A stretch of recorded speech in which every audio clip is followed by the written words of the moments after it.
군 생활을 할 때 가장 귀찮은 일 중 하나는 높은 분이 방문하는 거죠.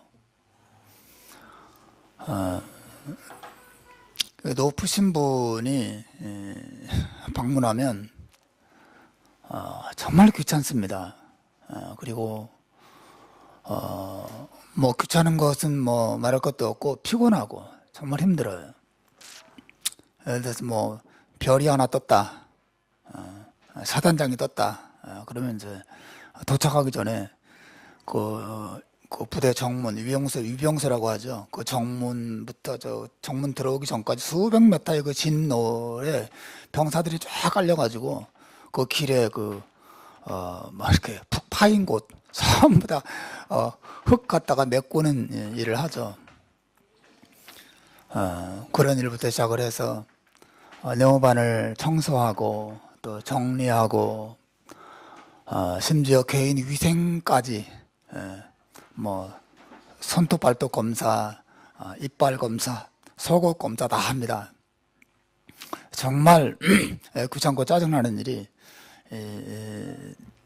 높은 분들이 방문하는 거예요. 반대로 군생활 가운데 즐겁고 또 우리를 행복하게 하는 그런 방문들도 많이 있죠. 그것은 뭐 뭐니 해도 면회를 오는 겁니다. 친구들이 오거나 아니면 부모님들이 면회를 오거나 그러면 보통 주말에 면회를 오기 때문에 면회를 오는 그날은 주말에 모든 작업에서 면제가 되고 밖에 외출을 하고 하루 종일 놀다가 저녁에 들어올 수 있는 그런 특권을 가지게 되니까 그런 면회 오는 거를 손꼽아 기다리는 그런 마음이 병사들에게 있습니다. 여러분, 사람들의 방문도 우리에게 참 여러 가지 영향을 끼치는데, 오늘 제가 여러분에게 설교하려고 하는 것은 하나님의 방문에 대한 것입니다. 하나님의 방문. 여러분, 하나님께서도 신자들을 찾아오시고 하나님께서도 신자들을 방문하신다는 사실을 알고 계신지 모르겠어요. 오늘 본문은 아브라함을 방문하시는 하나님의 말씀을 소개하고 있습니다. 1절에 보시면 여호와께서 마므레의 상수리 나무들이 있는 곳에서 아브라함에게 나타나셨다, 이렇게 기록하고 있어요. 하나님은 아브라함에게 찾아오셔서 자신을 나타내셨다고 말합니다. 하나님의 방문이죠.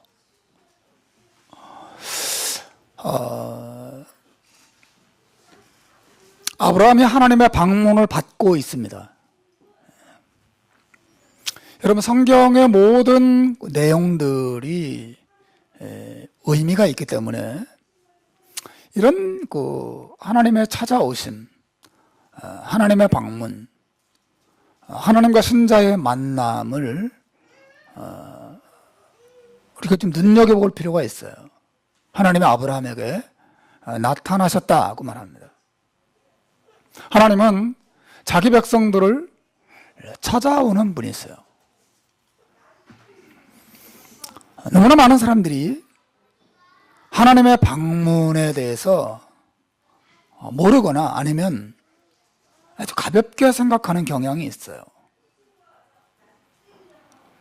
성경은 하나님께서 자기 백성들을 찾아오시고 방문하시는 일에 대해서 여러 가지로 다양하게 말하고 있습니다.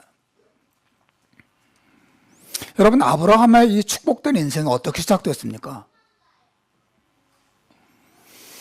아브라함의 축복된 인생은 한마디로 하나님이 아브라함을 찾아가시고 아브라함을 방문하시고 아브라함을 만나시는 것으로부터 그 일이 시작되었죠. 그의 인생은 그를 찾아오시는 하나님과의 지속적인 만남으로 이루어지고 있어요.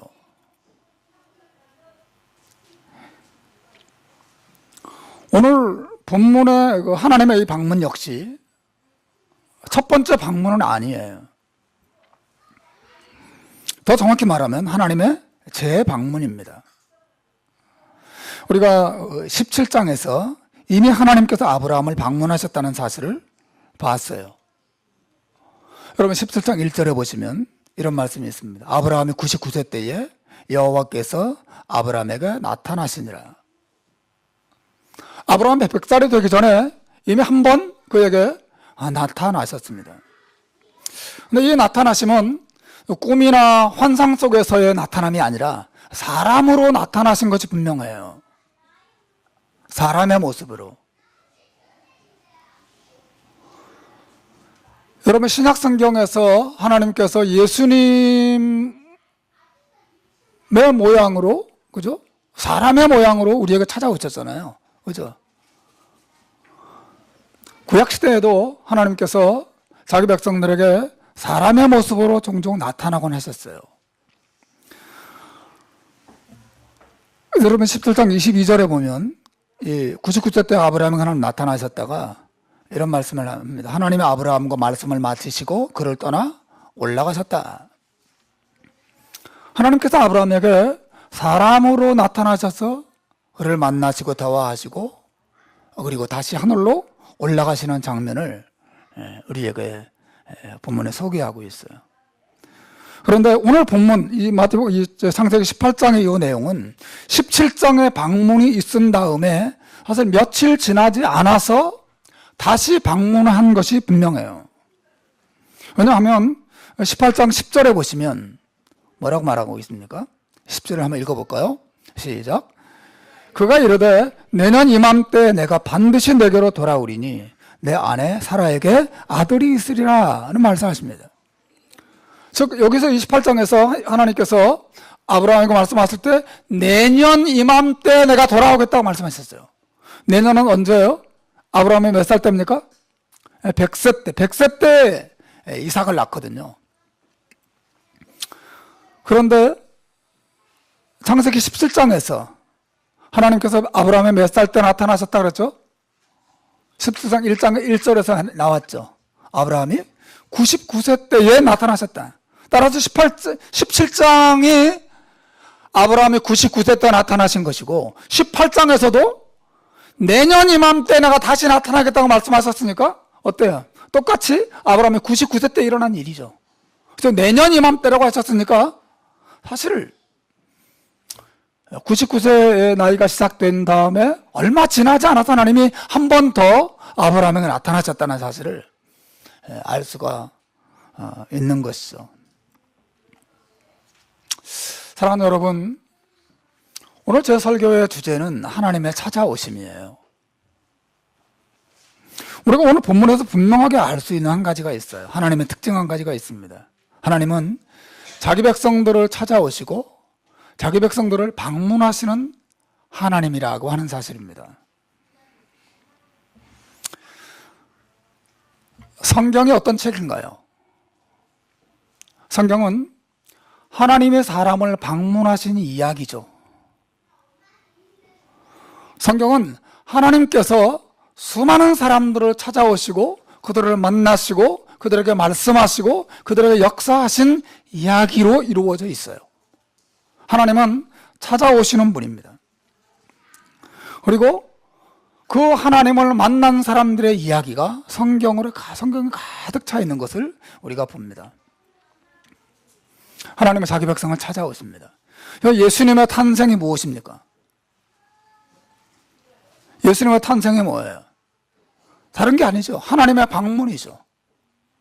하나님이 자기 백성들을 찾아오시는 이야기예요. 성령 하나님께서 오순절날 세상에 임하십니다. 여러분 이것은 무엇을 의미합니까? 다름이 아니라 하나님께서 자기 백성들을 찾아오신 이야기가 성령의 임하심이죠. 여러분 예수님의 재림 믿으세요?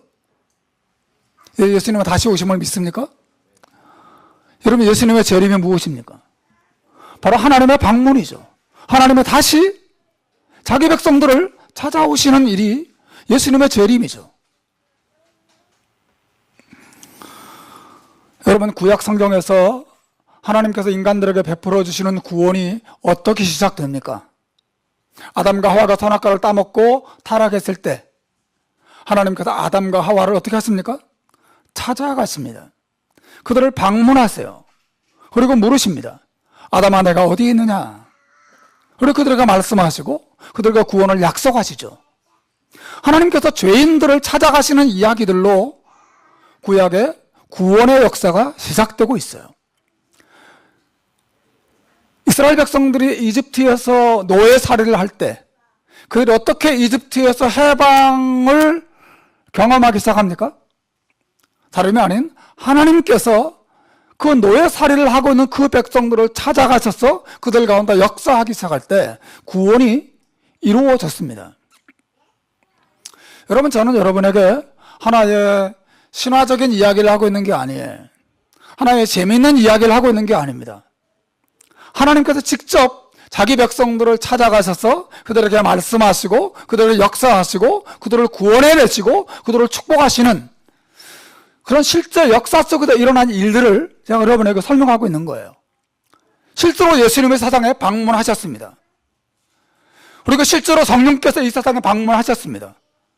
실제로 역사 속에다 예수 그리스도께서 다시 방문하실 것입니다. 여러분, 성경은 하나님의 방문 기록이에요. 하나님은 하늘에 그냥 머물러 계시는 분이 아니에요. 하나님은 자기 백성들을 찾아오시고 자기 백성들을 만나시는 분이세요. 이게 성경의 약속입니다. 여러분, 기도 시간에 우리가 기도를 통해서 하나님의 은혜를 경험합니다. 기도 속에도 하나님의 은혜를 경험한다는 게 무엇을 의미하죠? 어떻게 해서 그런 일이 일어납니까? 기도 가운데서 죄를 깨닫고 기도 가운데서 감동을 얻고 기도 가운데서 위로를 받고 기도 가운데서 힘을 얻습니다. 무엇 때문에 그렇습니까? 바로 그 기도 속에서 하나님이 우리를 방문하시기 때문에 일어나는 일이에요. 그냥 무슨 신비한 힘이 슥 스치고 지나가는 게 아니라 하나님이 찾아오시고 우리를 만나시는 일이 기도 속에도 있습니다. 신명기 4장 7절에 보면 이런 말씀이 있어요. 우리 하나님 여호와께서 우리가 그에게 기도할 때마다 우리에게 가까이 하심과 같이 그 신의 가까이함을 얻은 나라가 어디 있느냐. 우리가 기도할 때마다 하나님이 그 기도하는 자들을 가까이 하신다고 분명히 말하고 있어요.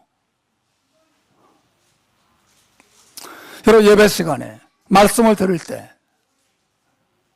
그 속에서 은혜를 경험하고 위로와 힘을 경험하는 것, 무엇을 의미합니까? 다름이 아니라 하나님이 우리를 방문하시는 것을 의미하는 것이에요. 다시 말하지만 하나님은 그냥 하늘에 머물러 계시는, 아무 일도 하지 않고 그냥 위에서 내려다보면 보시는 그런 하나님이 아니십니다. 우리 하나님은 활동하세요. 우리 하나님은 찾아오시는 분입니다. 이스라엘의 역사가 무엇이에요? 성경에 기록된 이스라엘의 모든 역사는 한마디로 말하면 하나님께서 그 백성들을 찾아가신 역사로 이루어져 있어요. 수많은 선지자들을 통해서 그들을 찾아가시고 그들을 만나십니다. 그들과 능력을 나타내십니다. 불신자들은 이 하나님의 방문에 대해서 아는 것이 없어요.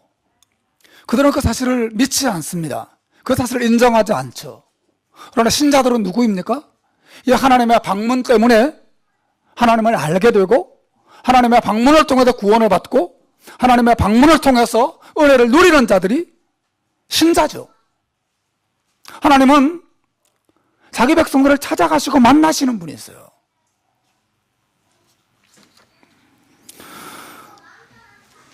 말씀을 통해서 찾아오시고 성령을 통해 찾아오시고 기도와 예배 속에서 우리를 찾아오셔서 우리를 만나시는 분이 우리 하나님이십니다.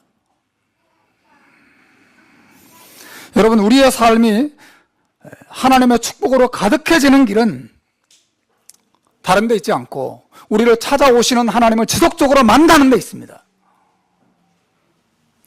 여러분에게 묻고 싶은 것은 이것이에요. 여러분 하나님을 만나고 있습니까? 예배 속에도 하나님을 만나고 있나요? 기도 속에도 하나님을 만나고 있습니까? 하나님과의 만남이 무엇인지 알고 있어요? 성경은 다시 말하면 하나님과 자기 백성들 사이에 만남의 기록으로 가득 차 있습니다. 오늘 본문에서 여호와께서 아브라함에게 나타나시니라. 나타나셔서 만나 주십니다. 그에게 말씀하십니다. 사람들이 역사는 밤에 이루어진다, 뭐 그런 말을 합니다. 역사는 밤에 이루어진다. 어젯밤에 축구의 역사를 보느라고 늦게 주무신 분이 안 계신지 모르겠습니다. 저는 안 자고 빨리 잤습니다. 안 보고 빨리 잤습니다만은. 역사는 밤에 이루어지지 않습니다. 언제 역사가 이루어집니까?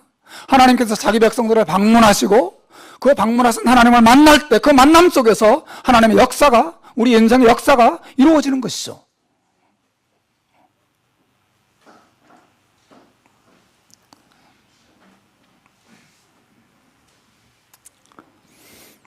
여러분, 우리들에게 이 하나님의 방문하심이 필요합니다.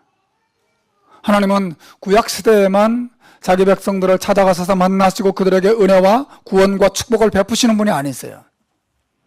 하나님은 지금도 예배 속에서 말씀을 통해서 또 기도 가운데서 우리를 찾아오시고 우리를 만나시는 분이세요.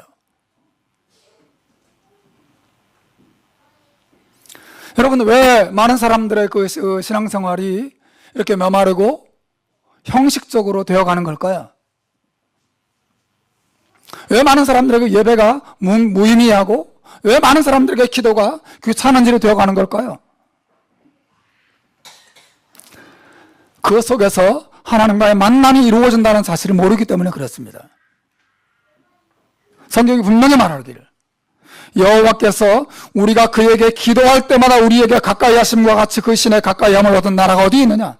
하나님은 자기 백성들에게 기도 속에서 가까이 오십니다. 예배 속에서 가까이 오세요. 찬양할 때 그 찬양 속에 우리 가까이 오시고 우리를 만나 주십니다. 이거 영적인 일이죠. 그러나 실제로 일어나는 일들이에요. 먼 과거의 이야기가 아니에요. 하나님 나타나셔서 말씀하십니다. 우리가 찾아오세요. 특히 하나님의 이 방문, 이 하나님의 방문을 통하여 하나님과 만남이 필요한 사람은 누굽니까? 바로 아브라함의 아내 사라와 같은 사람이에요. 여러분 가운데 사라와 같은 사람이 있다면 하나님과의 만남이 반드시 필요합니다. 오늘 본문에서 하나님께서 이 아브라함의 가족들에게 방문하신 첫 번째 목적은 아브라함의 아내 사라를 축복하시기 위한 거였어요. 사라는 하나님의 축복의 대상이었습니다. 하나님께서는 사라를 위해서 위대한 계획을 가지고 있었어요. 사라를 통해서 이삭 아들을 주실 계획을 가지고 있었습니다. 그리고 그 아들 이삭을 통해서 장차 이스라엘 민족을 세우시고 그 민족을 통해서 세상에 메시아를 보내시고 온 세상을 구원할 계획을 가지고 계셨습니다. 하지만 사라는 그 하나님의 축복을 받을 준비가 전혀 안 돼 있었어요.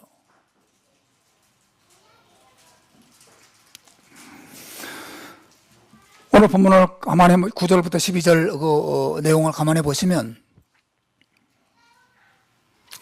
하나님께서 이 아브라함의 가정을 방문했을 때 우리가 아브라함과 더불어서 오늘 본문에 그 세 명이 나타났다고, 아브라함이 세 사람이 나타났다고 말하고 있는데 이 세 사람은 세 사람 가운데 한 분은 하나님이시고 나머지 두 분은 천사들로 보여집니다.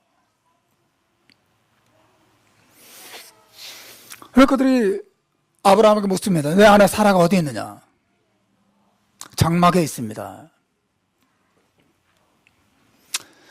그 시대의 문화는 외부에서 손님이 찾아오면 부인들은 나가서 맞이하지 않고 장막 뒤에 얼굴을 가리우는 것이 그 당시 문화였어요.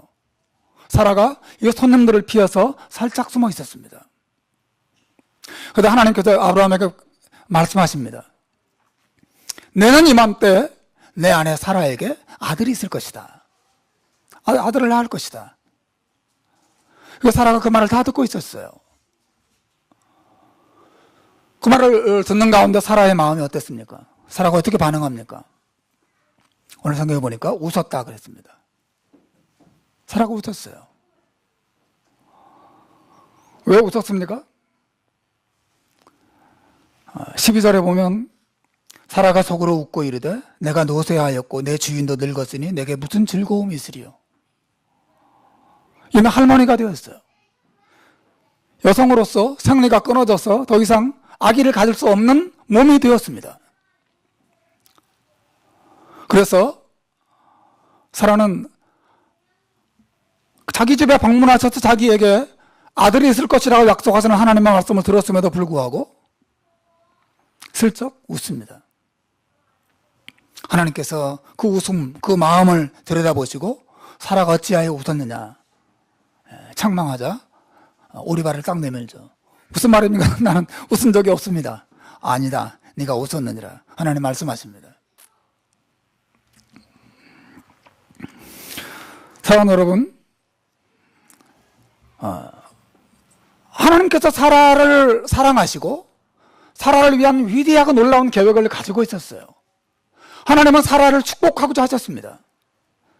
사라를 통해서 온 세상을 축복하고자 하시는, 사라의 인생을 아주 복되게 하고자 하는 계획을 가지고 있었어요. 하지만 사라는 그 하나님의 계획을 믿지 못하고 있습니다. 사라는 자신을 향한 하나님의 사랑을 믿지 못하고 있어요. 사라는 자기 인생의 가능성을 믿지 못하고 있습니다.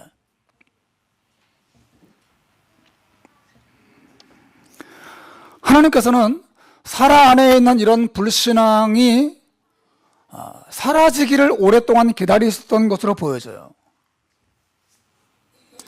사실 사라가 아들을 낳을 것이라는 이 말씀은 우리가 오늘 읽은 이 본문 가운데 처음 나온 건 아니었어요. 하나님이 이미 17장에서 아브라함을 통해서 알려주셨어요.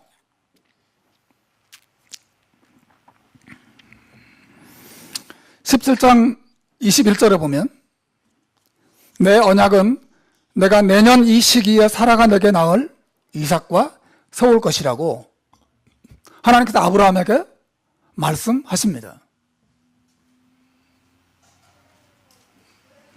사라가 분명히 남편으로부터 그 이야기를 들었을 거예요.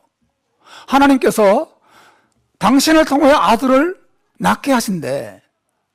그게 하나님의 계획이래. 이런 말을 사라가 들었을 거예요. 하지만 하나님이 18장에서 다시 방문하실 때에도 사라는 그 사실을 믿지 않고 있는 그 불신앙의 마음을 드러내고 있습니다.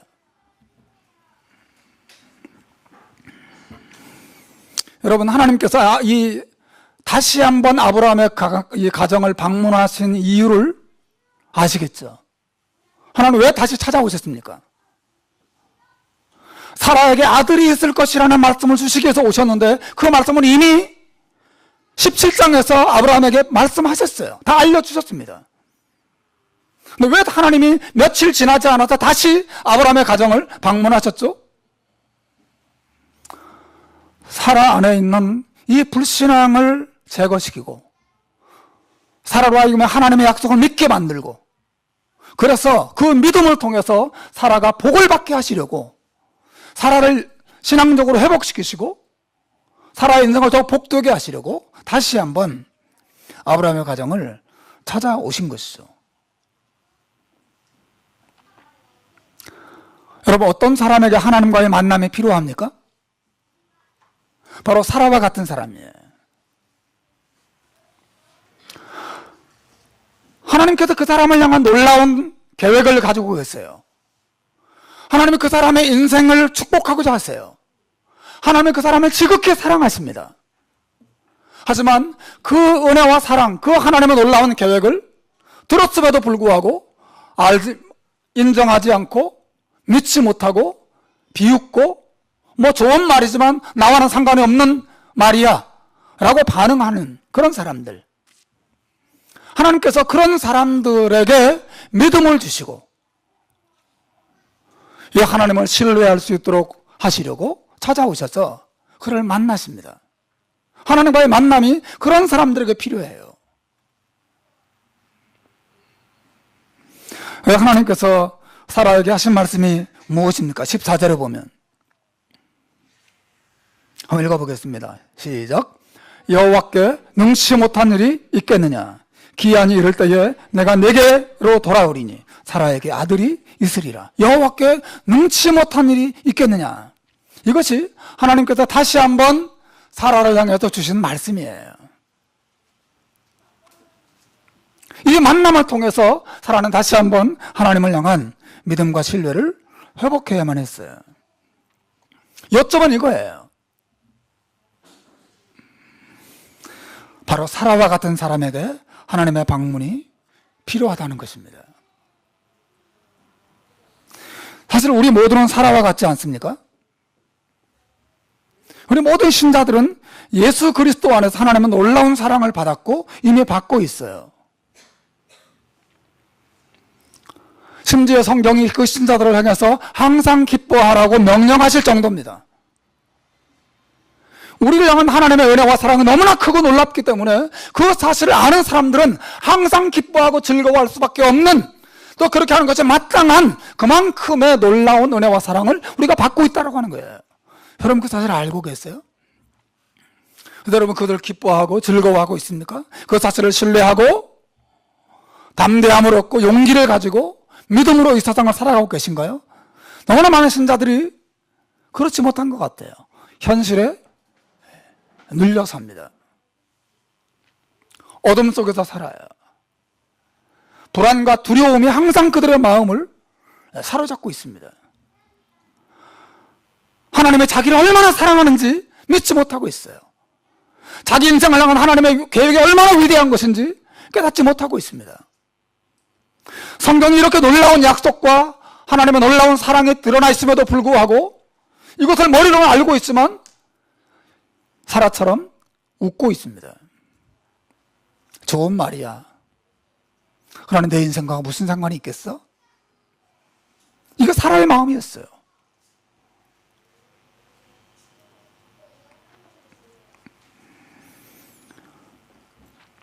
요 아래 한국 가게 주인 아주머니가 계세요. 오늘 제가 길을 걸어가는데 그 아주머니가 마주 걸어오시는 거예요. 그냥 금방 알아봤습니다. 안녕하세요 인사드렸더니 깜짝 놀라시면서 못 알아봤다고 인사를 하고 지나갔습니다. 제가 나중에 금요일 날 제가 이제 이제 커피브레이크 리더들 간식을 사려고 가게에 방문했더니 지난번에 길에서 자기가 못 알아봤더니 너무 죄송하다고 나한테 막 그러시는 거예요. 그래서 괜찮다고 못 알아봤을 수 있죠. 근데 저는 저 멀리서 막 빛이 나는 어떤 분이 막 걸어오길래 금방 알아봤다고. 너무나 아름다운 미인이 걸어오시니까 빛이 막 나서 그냥 금방 알아봤다고 그랬더니 주인 아주머니가 막 웃으시면서 믿지는 않지만 참 기분 좋은 말씀을 하시네요. 그런 말씀하셨어요. 여러분 사라의 마음이 그런 거였어요. 내년 이맘때 네가 아들을 낳을 거야. 너의 모든 고통과 근심과 모든 어두움이 사라지게 될 날이 올 거야. 하나님의 축복이 너에게 임할 거야. 너를 향한 내 계획이 내년에 이루어질 거야 라고 하는 하나님의 말씀을 들었을 때 사라의 반응은 비웃음이었습니다. 아까 그 주인집 아주머니와 같은 그런 웃음이었어요. 참 좋은 말이지만 믿어지지는 않지만 참 좋은 말이네요. 이게 사라의 마음이었습니다. 오늘 많은 신자들이 그런 마음가짐으로 성경을 향해 그렇게 웃으면서 성경을 노골적으로 대적하고 노골적으로 막 비난하지는 않지만 참 좋은 말이지만 나와는 상관이 없는 것처럼 그런 마음으로 살아갑니다. 여러분 저는 하나님과의 만남, 하나님의 방문과 그 하나님과의 만남이 왜 필요하고 왜 중요한지를 말씀드리고 싶은 거예요.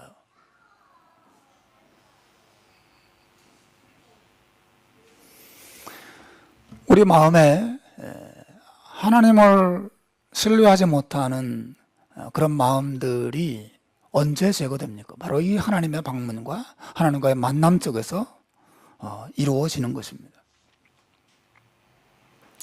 오늘날 신자들은 마치 수천억 원에 해당하는 로또에 당첨됐음에도 불구하고 그 사실을 알지 못하고 내일 전기세를 내지 못할 것 때문에 걱정하는 사람과 똑같은 거예요. 여러분, 예수 그리스도 안에서 우리에게 약속된 하나님의 사랑이 얼마나 큰 건가를 생각해 보십시오. 온 천지 만물을 창조하신 하나님께서 자기 아들의 생명을 주기까지 우리를 사랑하셨다고 성경은 말하고 있습니다. 우리는 영원한 사랑을 받은 거예요. 우리가 전능한 하나님께서 우리 곁에 계시고 우리와 함께 하시고 우리를 축복하시고 우리를 인도해 가신다고 성경은 말하고 있습니다. 그러나 신자들이 그 위대하신 하나님,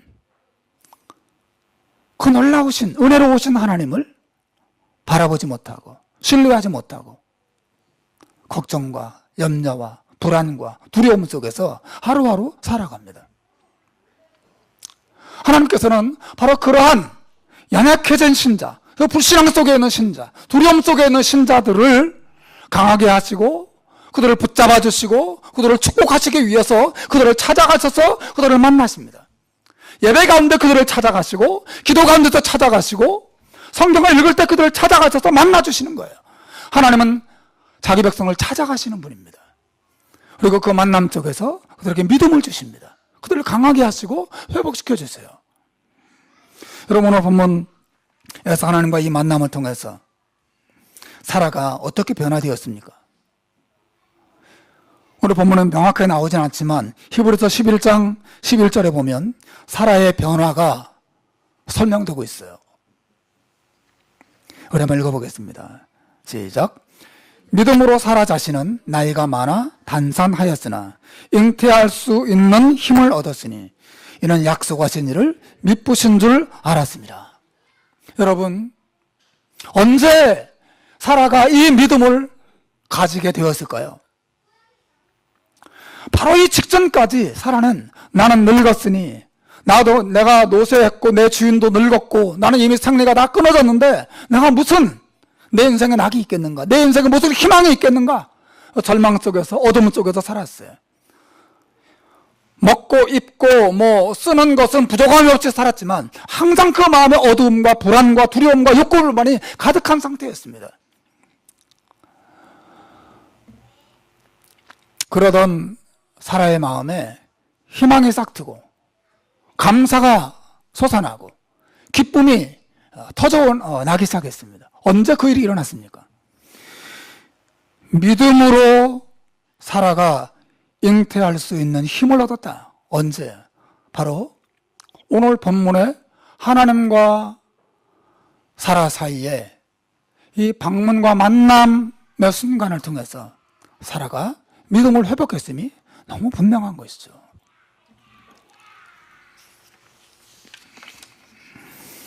사랑하는 여러분, 우리의 마음이 불안해지고 두렵고 현실에 많은 어려움과 아픔이 우리의 마음을 짓누를 때 우리가 지금 해야 될 일은 바로 이 하나님과의 만남을 사모하고 이 하나님과의 만남 속에서 하나님의 음성을 듣고 나를 향한 하나님의 계획을 발견해 나가는 시간이 필요한 것이죠. 여러분은 지금 누구를 기다리고 있어요? 누가 여러분을 찾아와 주기를 기다리십니까? 여러분은 누구를 찾아가고 있습니까? 여러분은 지금 누구와의 만남을 즐기고 있나요?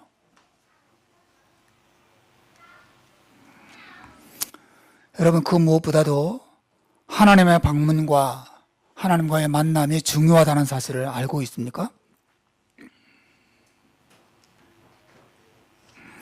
하나님은 그때나 지금이나 자기 백성들을 찾아왔어요. 빌립보서 2장 13절에 보면 사도 바울이 교회를 이렇게 설명합니다. 너희 안에 행하시는 이는 하나님이시니 자기의 기쁘신 뜻을 위하여 너희에게 소원을 두고 행하게 하시나니. 너희 안에 행하시는 이니 이가 하나님이시다. 이 너희 안에라고 할 때 이 너희 안에는 신자들의 심령을, 마음을 의미할 수도 있고 더 넓게는 신자들의 공동체를 의미하기도 해요. 이 신자들의 모임 안에 하나님이 행하신다는 것입니다. 너희 안에 일하시는 분이 계시다는, 너희 안에 함께 계시는 분이 계시다는 것입니다. 너희가 모여서 예배하고, 너희가 모여서 찬양하고, 너희가 모여서 기도할 때 그 속에서 말씀하시고 일하시고 역사하시고 우리를 만나주시는 하나님이 계시다고 성경은 분명히 말하고 있어요.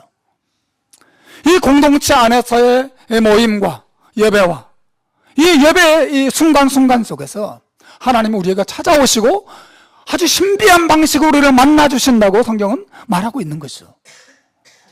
너무 안타까운 것은 너무나 많은 신자들이 예배를 정말 소홀히 여깁니다. 너무나 많은 신자들이 기도를 소홀히 여깁니다.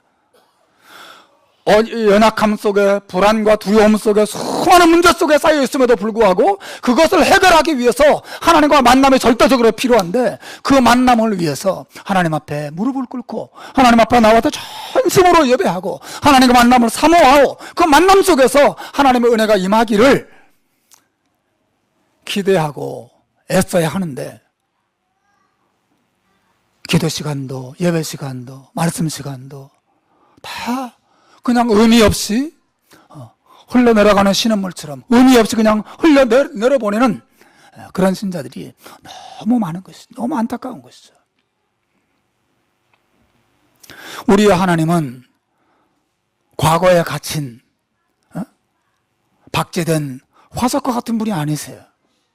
아브라함에게 나타나셔서 그에게 말씀하시고 사라를 방문하셔서 그에게 믿음을 주시고 그를 강하게 하시고 그를 회복시키신 하나님은 지금도 자기 백성들을 말씀으로 찾아가시고 예배 가운데 찾아가시고 기도 속에다 찾아가셔서 만나십니다. 여러분 하나님과 만나고 계세요? 이 만남이 무엇인지 계속해서 경험하고 있습니까? 지속적으로 만나고 있나요? 하나님께서 아브라함의 가정을 반복해서 방문하신 걸 보세요. 이미 한 번 방문하셔서 아브라함에게 분명히 그 계획을 알려주셨어요.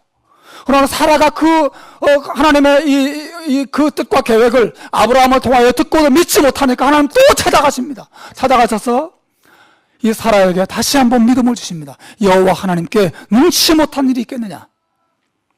내년 이맘때 내게 반드시 아들이 있을 것이다. 그 말은 너를 향한 내 계획은 결코 깨지지 않고 이루어질 것이라고 약속하신 것과 똑같은 거예요. 여러분 말씀과 기도 안에서 또 성도와의 이 교제 안에서 하나님과 지속적으로 만나고 이 만남을 경험하는 것, 그 속에서 하나님의 음성을 듣고 하나님의 은혜를 누리는 것이 우리 신자들의 삶에 얼마나 중요한지 모릅니다. 요한계시록 3장 20절에 보면 예수님께서 라오디게아 교회에 주신 말씀, 유명한 말씀이 있죠. 한번 읽어보겠습니다. 시작. 볼지어다 내가 문 밖에 서서 두드리노니 누구든지 내 음성을 듣고 문을 열면 내가 그에게로 들어가 그로 더불어 먹고 그는 나로 더불어 먹으리라. 사실 이 말씀은 예수님께서 불신자에게 전도하시는 상황에 잘 인용되는 말씀이지만 사실 이 말씀은 라오디게아 교회에 주시는 말씀이에요. 하나님의 백성 그 교회 공동체를 향할 말씀이죠. 교회 안에 있는 한 사람 한 사람을 향할 말씀이에요. 예수님이 어디 계십니까? 내가 문 밖에 서서 두드리노니. 주님은 그 문 밖에 서서 각 사람의 마음의 문을 두드리고 계신다는 거죠. 누구든지 내 음성을 듣고 어떻게 듣는 거죠? 믿음으로 듣는 것입니다. 누구든지 이 말씀 안에서 나에게 찾아오시고 말씀하시는 그 음성을 듣고 마음의 문을 열면 내가 그에게로 들어가서 그로 더불어 먹고 그는 나로 더불어 먹는 친밀한 교제와 은혜와 축복의 시간을 경험하게 될 것이라고 우리 주님이 약속하시는 거죠. 여러분 저는 여러분에게 하나님의 방문하심에 대해서 무슨 환상적인 어떤 신비한 체험에 대해서 이야기하는 것이 아닙니다. 물론 이 일은 영적인 책임이에요. 영적인 경험입니다. 그러나 그 일은 아주 신비한 방법으로 예배 가운데서 여러분이 말씀에 귀를 기울이고 말씀을 생각하고 거기 믿음으로 반응할 때 바로 주님의 음성이 여러분에게 들리고 여러분이 그 주님을 만나게 되고 그 만남 속에서 여러분의 영혼이 새롭게 되는 놀라운 축복을 경험하게 될 것입니다. 여러분, 사라의 회복을 생각해 보세요. 여러분의 문제가 사라가 가지고 있는 문제보다 얼마나 큰지 잘 모르겠어요. 사라는 늙고 쇠약해서 더 이상 자식을 낳을 수 없는 절망 속에 있었습니다. 그러나 그 절망을 걷어낼 수 있는 하나님의 계획과 하나님의 축복이 있었고, 사라는 그 하나 자신을 향한 하나님의 사랑과 그 하나님의 계획을 믿는 순간 그 믿음이 이 사라의 이 몸에 잉태할 수 있는 힘을 공급해 줬다고 말하고 있어요. 사랑하는 여러분, 예배 가운데서 그런 놀라운 역사가 여러분에게 나타나기를 바랍니다. 말씀을 듣는 가운데 이 하나님과 하나님의 약속에 대한 믿음이 여러분에게 생겨서 여러분의 몸과 마음에 힘을 얻게 만들고 여러분에게 희망을 갖게 만들고 이 영원하신 하나님이 지금도 나와 내 인생과 더불어 함께한다는 이 믿음 안에서 용기를 얻게 되기를 주님의 이름으로 축원합니다. 하나님은 지금도 말씀으로 다가오시는 분이세요. 시편 147편 18절에 보면 이렇게 이런 말씀이 있습니다. 그의 말씀을 보내서 그것들을 녹이시고 바람을 불게 하신 즉 물이 흐르는도다. 말씀을 보내셔서 모든 얼어붙은 것들을 녹이신다고 말하고 있어요. 이 말씀에 귀를 기울이면 얼마나 좋아요. 이 말씀은 마치 봄 햇볕과 같고 봄 바람과 같아요. 하나님의 말씀을 보내십니다. 다윗의 마음이 정말 추운 겨울처럼 꽁꽁 얼어붙었던 때가 있었어요. 다윗이 우리아의 아내 밧세바를 범하고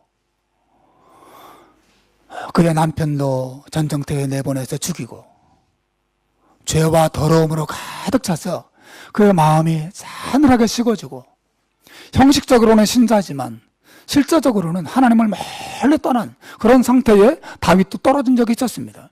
하나님은 어떻게 그 다윗의 마음을 녹이시고 새롭게 하십니까? 그에게 나단 선지자를 보내시죠. 나단 선지자를 보내셔서 말씀으로 그 말씀을 통해서 다윗을 만나 주십니다. 나단의 방문은 하나님의 방문이었어요. 그 나단의 설교를 듣고 다윗이 하나님을 만납니다. 그리고 하나님의 말씀을 듣고 자신의 죄를 깨닫고 그가 하나님 앞에 돌이키게 되죠. 그의 영적인 회복을 경험하게 돼요. 여러분, 신약 성경에 보면 고넬료라는 사람이 나와요. 고넬료. 여러분, 고넬료가 누구죠? 고넬료는 로마의 군대 장수예요. 로마 군인입니다. 근데 이 사람이 로마 사람임에도 불구하고 유대교를 믿었어요. 유대교의 하나님을 믿었습니다. 유대교의 하나님을 잘 믿었던 사람이지만 예수 그리스도 안에 있는 하나님의 영원한 사랑과 영원한 용서의 이 구원 소식은 아직 듣지 못한 상태에 있었어요. 여전히 어둠 속에 있었고 여전히 불확실성에 있었습니다. 하나님이 이 고넬료를 회복시키시고 고넬료를 축복하시기 위해서 무슨 일을 하십니까? 그에게 베드로를 보내시죠. 그래서 베드로가 그의 가정에 가서 그의 설교를 통해서 이 고넬료와 온 가족들이 하나님을 만나게 되죠. 사랑하는 여러분, 하나님은 지금도 말씀을 통해서 우리를 찾아오세요. 말씀을 통하여 찾아오셔서 우리의 마음을 두드리시고 우리에게 하나님의 뜻과 계획을 말씀하시고 우리에게 믿음을 요구하시고, 여러분이 말씀을 통하여 찾아오시는 하나님과의 하나님의 방문을 믿음으로 반응할 때 여러분의 삶에도 이런 고넬료와 같은 혹은 다윗과 같은 혹은 사라와 같은 놀라운 축복의 변화들을 경험하게 될 것입니다. 사랑하는 여러분, 예배를 소중하게 여기십시오. 그리고 설교를 듣는 일과 개인적으로 성경을 읽고 묵상하는 일과 하나님 앞에 기도하는 일을 힘쓰십시오. 바로 그게 하나님이 우리를 방문하시는 통로가 되기 때문에 그렇습니다. 그리고 그 만남 속에서 여러분의 인생에 놀라운 변화와 축복들이 일어나게 될 것입니다. 하나님의 역사는 하나님의 방문 시간에 일어나요. 하나님의 방문. 예배는 하나님의 방문하시는 시간입니다. 하나님께서 이 시간을 통해서 방문하시는데 어떤 사람들은 말씀 속에도 하나님을 만나는 사람이 있고 어떤 사람은 아무 의미 없이 예배 시간이 흘러가는 그런 사람도 있어요. 우리가 커피 브레이크 하는 이유가 어디 있어요? 바라기는 커피 브레이크가 그냥 모여서 재밌는 교제를 나누는 것을 넘어서서 말씀을 통해서 우리를 방문하시는 하나님을 만나고 그 속에서 여러분의 가정과 삶에 아름다운 변화와 축복이 임하는 것을 경험하게 되기를 주님의 이름으로 축원합니다. 하나님의 방문이 오늘도 여러분의 마음 눈앞에 와 있고